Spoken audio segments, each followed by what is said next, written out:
हरे कृष्णा भक्तों, इस प्रकार मन सहित इंद्रियों को वश में न करने वाले मनुष्य के पतन का क्रम बतलाकर अब भगवान स्थित प्रज्ञ हो योगी कैसे चलता है, इस चौथे प्रश्न का उत्तर आरंभ करते हुए पहले 2 श्लोकों में जिसके मन और इंद्रियां वश में होते हैं, ऐसे साधक द्वारा विषयों में विचरण किए जाने का प्रकार और उसका फल बतलाते हैं। राग द्वेष वियुक्तिस्तु विषयानीन्द्रियश्चरन् आत्मवश्यैर्धीर्विध्येयात्मा प्रसादिमद्धि गच्छति। अर्थात परंतु अपने अधीन किए हुए अंतःकरण वाला साधक अपने वश में की हुई राग द्वेष से रहित इंद्रियों द्वारा विषयों में विचरण करता हुआ अंतःकरण की प्रसन्नता को प्राप्त होता है। पूर्व श्लोकों में जिसके मन इंद्रिय वश में नहीं है, ऐसे विषयी मनुष्य की अवंति का वर्णन किया गया है और अब 2 श्लोकों में उससे विलक्षण जिसके मन इंद्रिय वश में किए हुए हैं, ऐसे विरक्त साधक की उन्नति का वर्णन किया जा रहा है।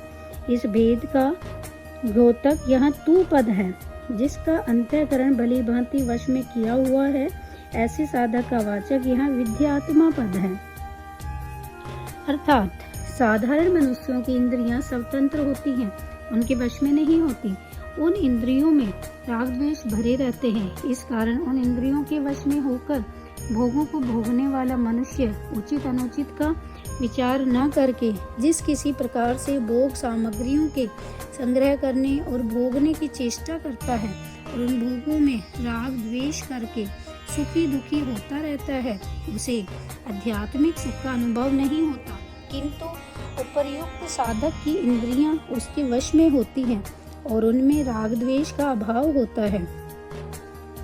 इस कारण वह अपने वर्ण, आश्रम और परिस्थिति के अनुसार योग्यता से प्राप्त हुए भोगों में बिना राग द्वेष के विचरण करता है।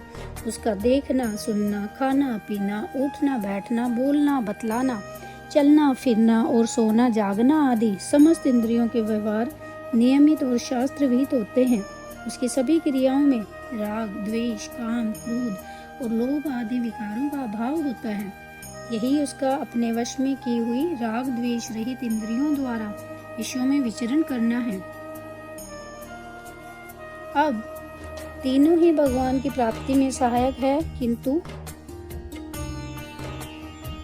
अब प्रश्न आता है, इंद्रियों से विषयों का संयोग न होने देना, यानी बाहर से विषयों का त्याग, इंद्रियों का संयम और इंद्रियों का राग द्वेष से रहित हो जाना, इन तीनों में श्रेष्ठ और भगवत प्राप्ति में विशेष सहायक कौन है? इसका उत्तर है कि तीनों ही भगवान की प्राप्ति में सहायक है, किंतु इनमें बाह्य विषय त्याग की अपेक्षा इंद्रिय संयम और इंद्रिय संयम की अपेक्षा इंद्रियों का राग द्वेष से रहित होना विशेष उपयोगी और श्रेष्ठ है। यद्यपि बाह्य विषयों का त्याग भी भगवान की प्राप्ति में सहायक है, परंतु जब तक इंद्रियों का संयम और राग द्वेष का त्याग न हो, तब तक केवल बाह्य विषयों के त्याग से विषयों की पूर्ण निवृत्ति नहीं हो सकती और न कोई सिद्धि ही प्राप्त होती है। तथा ऐसी बात भी नहीं है कि बाह्य विषय का त्याग किए बिना इंद्रिय संयम हो ही नहीं सकता, क्योंकि भगवान की पूजा, सेवा, जप और विवेक, वैराग्य आदि दूसरे उपायों से सहज ही इंद्रिय संयम हो जाता है एवं इंद्रिय संयम हो जाने पर अनायास ही विषयों का त्याग किया जा सकता है। इंद्रियां जिसके वश में है, वह चाहे जब चाहे जिस विषय का त्याग कर सकता है। इसलिए बाह्य विषय त्याग की अपेक्षा इंद्रिय संयम श्रेष्ठ है। इस प्रकार इंद्रिय संयम भी भगवत प्राप्ति में सहायक है, परंतु इंद्रियों के राग द्वेष का त्याग हुए बिना केवल इंद्रिय संयम से विषयों की पूर्णता निवृत्ति होकर वास्तव में परमात्मा की प्राप्ति नहीं होती। और ऐसी बात भी नहीं है कि बाह्य विषय त्याग तथा इंद्रिय संयम हुए बिना इंद्रियों के राग द्वेष का त्याग हो ही नहीं सकता हो।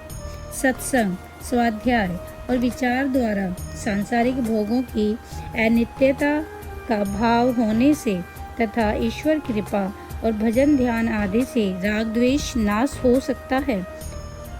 और जिसके इंद्रियों के राग द्वेष का नाश हो गया है, उसके लिए बाह्य विषयों का त्याग और इंद्रिय संयम अनायास ही अपने आप ही होता है।